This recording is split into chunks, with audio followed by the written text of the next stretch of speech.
It's cooking!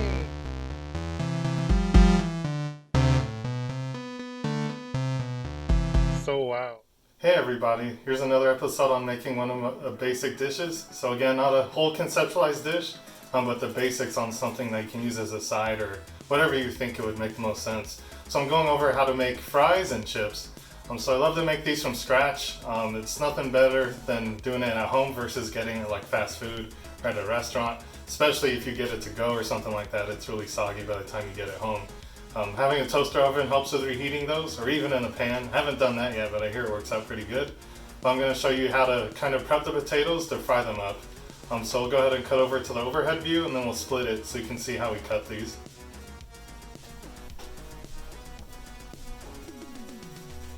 Alright, so let's get started. The base of this, of course, are potatoes. So you can use russet potatoes or gold potatoes. You don't want to use something waxy like red potatoes or anything like that because they don't really fry up too well. So these are some that I prepped last night. So that's a trick you can do is if you want to kind of save yourself some time, you can peel them ahead of time or even cut these up ahead of time. They just need to be put in cold water. Because if you just threw these into the fridge without a container full of water, they would start to turn brown in this weird red color. They're still edible, but they look really weird. And you can keep them in water for about 2 days or so. You don't want to do more than that because then they'll start to get a bit mushy and weird. But this is a good way to prep. That way you don't have to peel them and then cut them all at once. So I'm just drying them off a little bit because if these are just fresh potatoes I just peeled, you wouldn't have to pat them off like this. But when it comes to frying up potatoes, you want them as dry as possible. Because when you're throwing them into that oil, it's going to be super hot and you don't want to do that because then it'll splash everywhere. So I'm using some vegetable oil. You want to use an oil that has a high smoke point. So you can use grapeseed oil or canola oil, corn oil. It just can't be something like olive oil because that has a really low smoke point. So that means that it'll burn really quickly. And then the tools over here. So I'm going to be making fries and chips. So depending on what you want to do, you can cut them up any kind of way. So of course a knife is the easiest way to make fries. But for chips, instead of cutting the whole thing into tiny strips, highly recommend investing in a mandolin.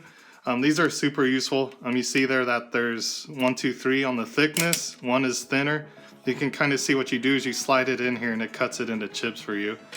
And it has this useful little handle here, that way you don't slice your hand open. And I use it sometimes, but otherwise I'll just do it on there very carefully. But if you want to be really extra safe, definitely use the handle on the mandolin. And then over here I have what's called a spider. So the spider is really useful when you're frying up food. Otherwise you can use tongs, but it just makes it easier getting the stuff in and out of the oil.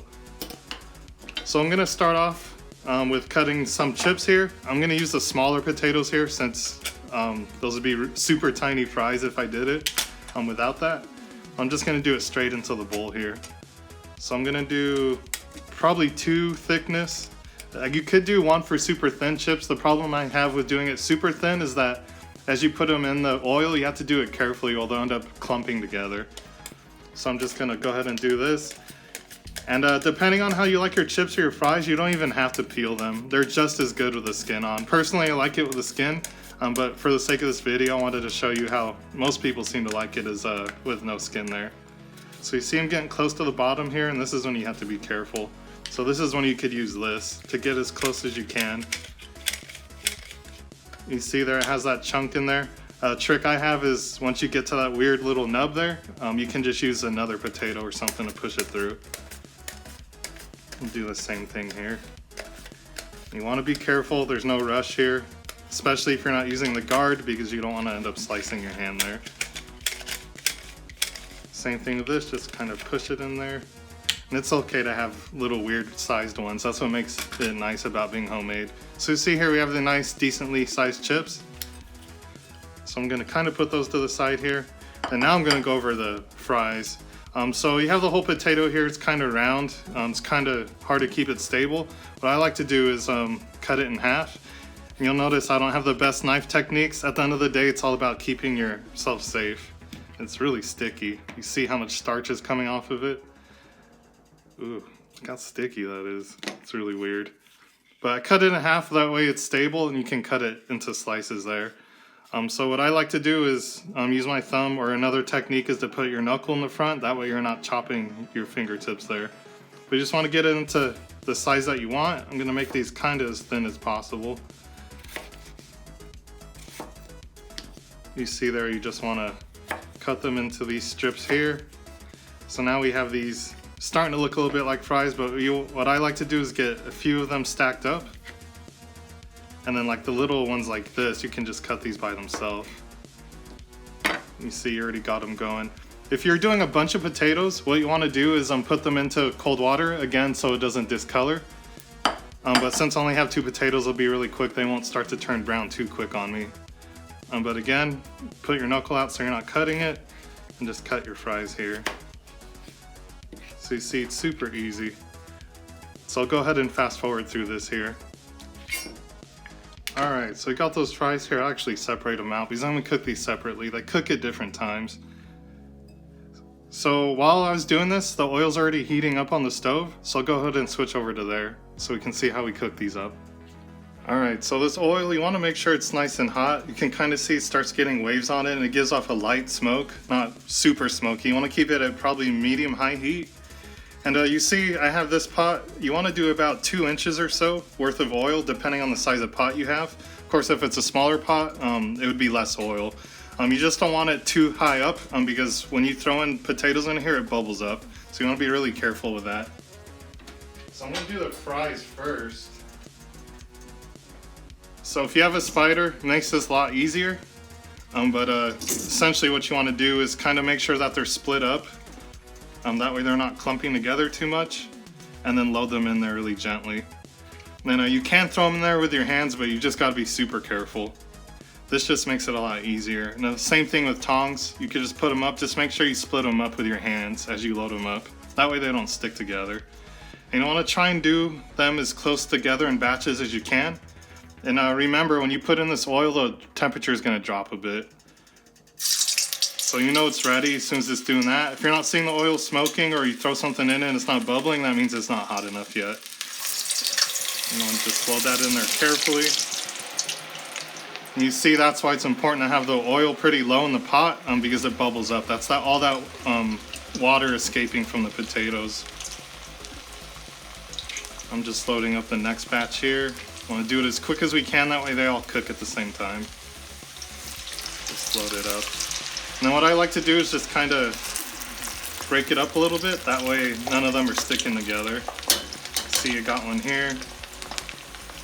It's already sticking to this. Let me pull it off.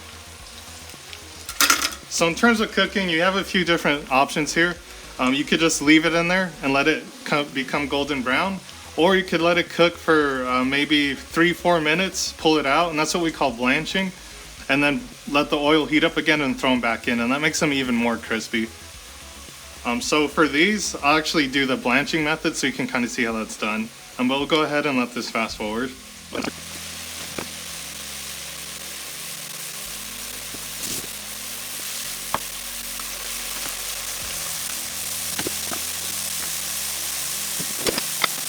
Alright, it's been about 4 minutes here, so I'm just going to take these out. You can see they have a really nice color right now, but they're not 100% cooked yet. If you left these in here to cook completely, it'd probably be about 8 to 10 minutes. But what we're doing is blanching. So you've probably heard that term with vegetables too. It's just when you cook it real quick, and then to stop the cooking, you would dip the vegetables into like ice water. But for this, since this is fried, we're not doing any of that. We're just basically putting on a paper towel and letting it cool down a bit.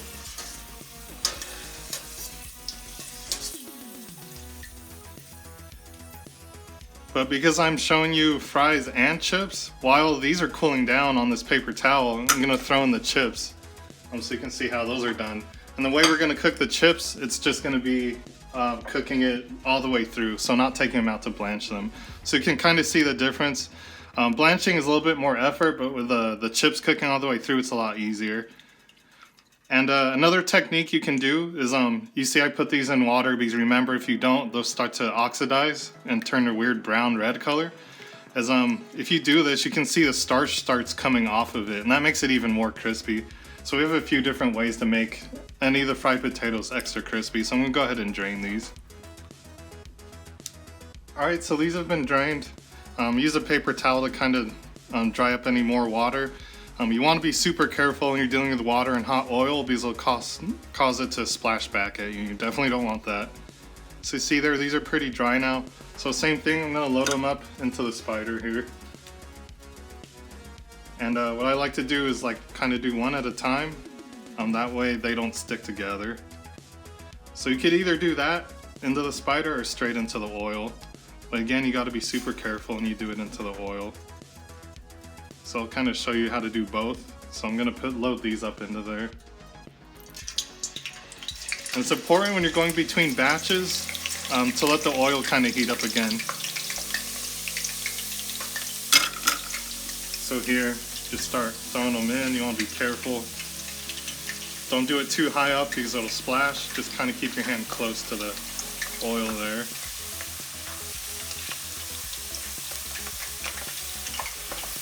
You see, it's better to do chips one at a time. That way they don't stick together as much. And these have some thickness to them, so they won't curl up and like bunch up. But if you want to do that, you totally can. Those are just as good. Get a bunch of chips in one bite.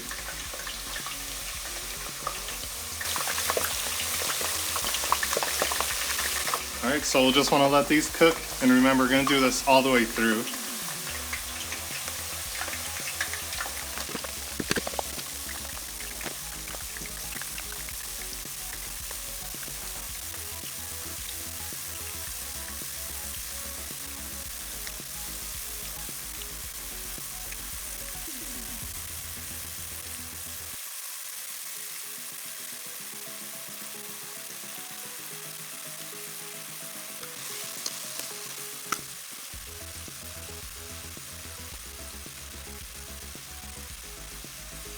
Alright, it's been about 7 minutes. You can kind of see these are a good color here. You don't want them to get darker beyond this because then they'll be weirdly dry but still crunchy.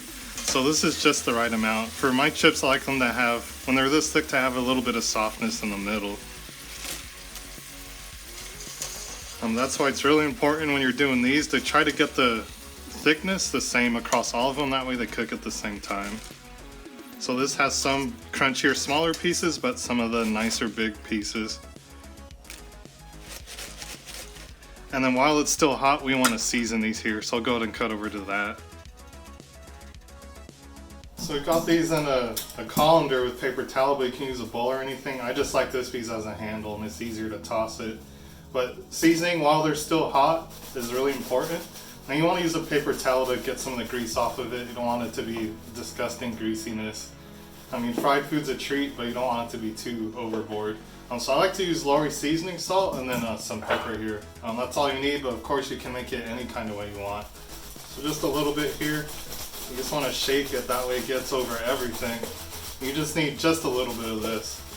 And then I always like to put pepper on it, because you'll see a lot of chips and fries you get everywhere. They're salty, but they never have anything else on them. You can see there, since it's still hot, it's able to cling onto that seasoning. So these are done. We're going to do the fries the same way. They've been cooling down enough, and they're ready to be blanched and cooked all the way through. Alright, ready to go with these fries. You can see they're still limp a little bit because they're not cooked. All we did was blanch them. But this makes them super crispy. So I'm going to go ahead and start putting these in here. Again, you want to be careful when you're dropping them in. Do it as close as you can, not too high up. Well, I'm doing them like this, that way they don't stick too much. Like you see, these are already sticking together a little bit. Doesn't have to be perfect, but you don't want too many clumps in here. And since these are already blanched, they should cook in about the same amount of time completely. So you're just basically splitting up the cooking time.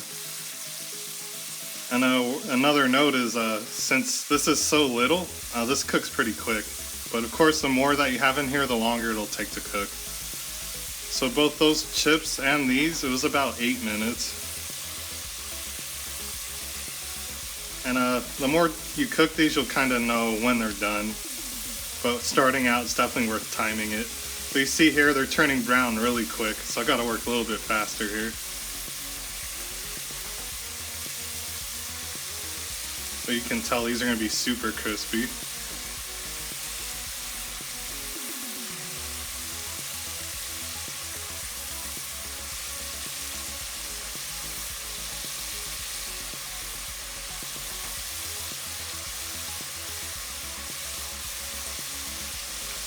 And just use the spider to push these down.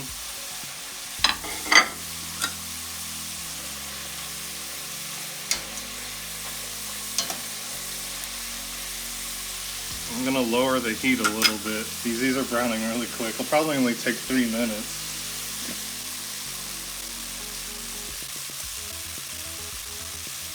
Yep, these are done. So I'm gonna pull them out now. Don't want to do it too long because we don't want that weird dry but crunchy fry. It should still be soft in the middle there.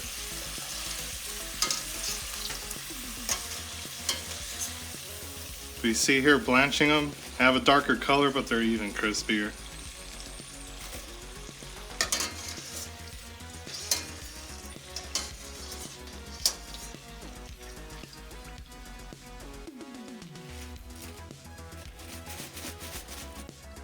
Alright, we'll cut over to seasoning. Alright, same process with these. Want to get as much oil as we can off of them, but we do need a little bit so the seasoning sticks to it. Can only do this when it's hot, because the minute these get cold, the seasoning is just going to slide right off. So again, with the seasoning salt, not too much. That's plenty. And again with the pepper. Normally I do this over the sink, that way there's not too much mess they have to clean up, but not too much got out of it. You see there is just right. So go ahead and grab a plate here.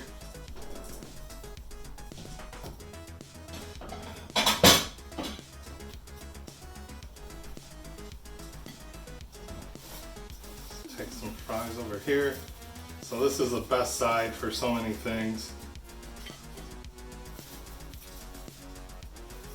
A little bit more. Just an example. You can get all fancy with it. Oh, here got some chips.